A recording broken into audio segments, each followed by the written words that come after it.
Ready? Start. Unfortunately, the agreement arrived at was not put into practice. I was in favor of joint consultations between the engineers of both sides. 8,000 obstacles were created from Pakistan's side. They would not talk or allow us to go on. Perhaps they thought that by raising obstacles, they would be able to arrest our progress. They could not do that.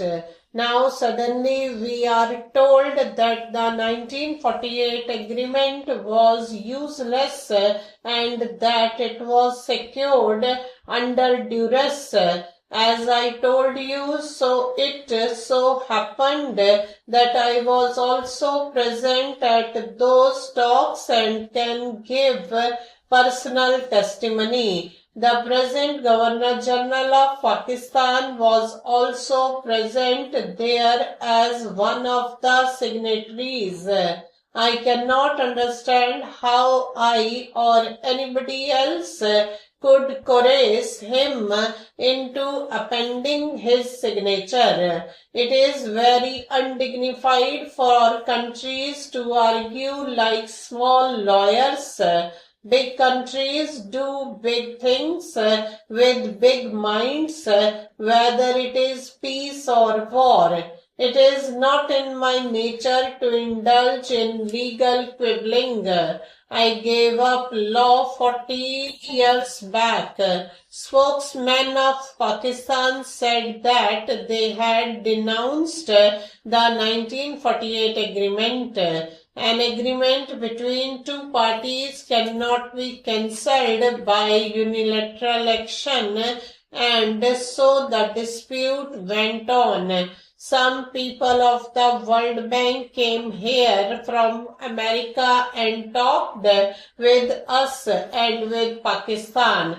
They were prepared to mediate so that our engineers and Pakistani engineers might hold discussions with their help.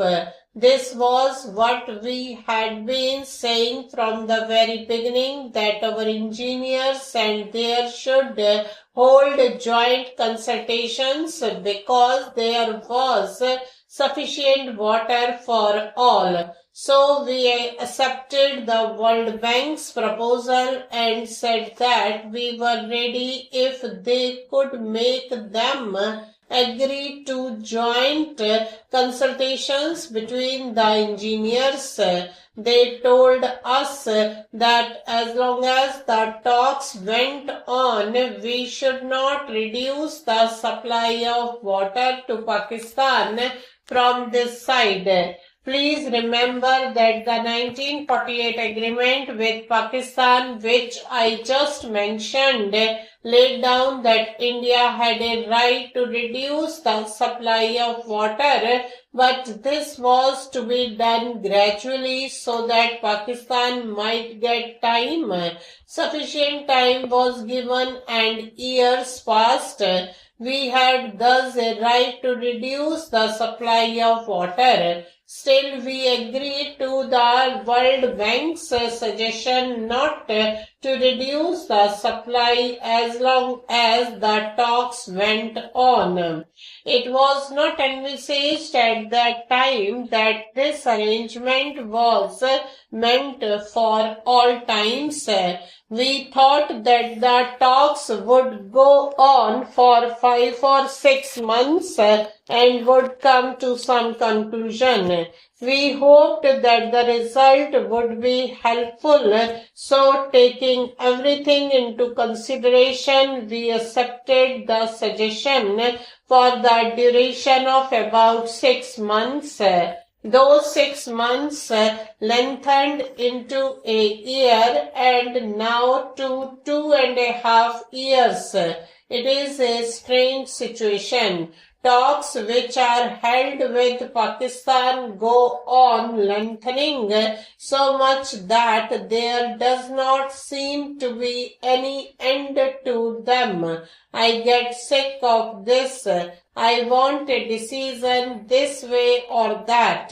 The World Bank people put forward a proposition of their own about 3 or 4 months ago. It is clear that they had no authority to force us. As mediators, they had merely a right to put forward a suggestion.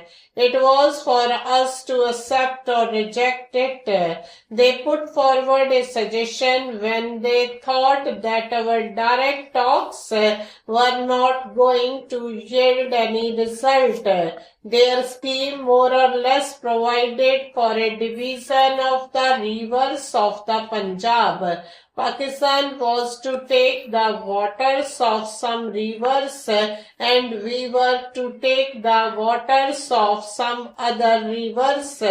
That is, there was no doubt that we were to get all the waters of our side, but they laid a very great burden on us.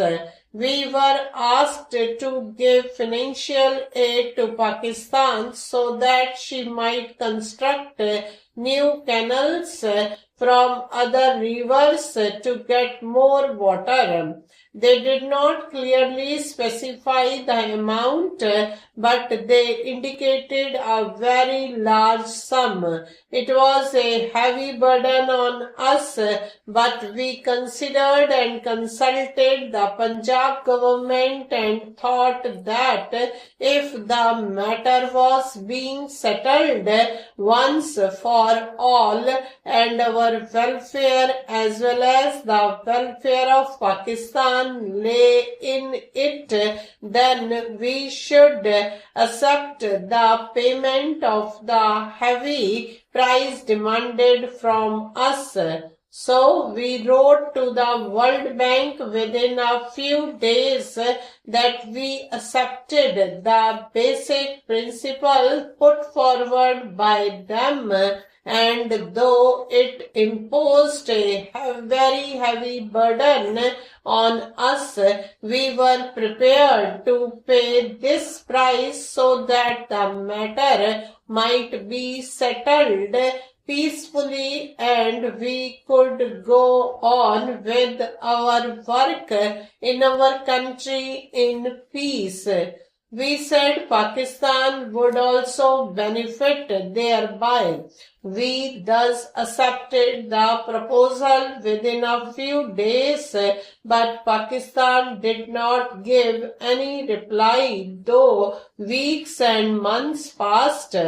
We were very perturbed. Our representatives are still sitting in Washington, New York, and other cities of America for this purpose. Stop.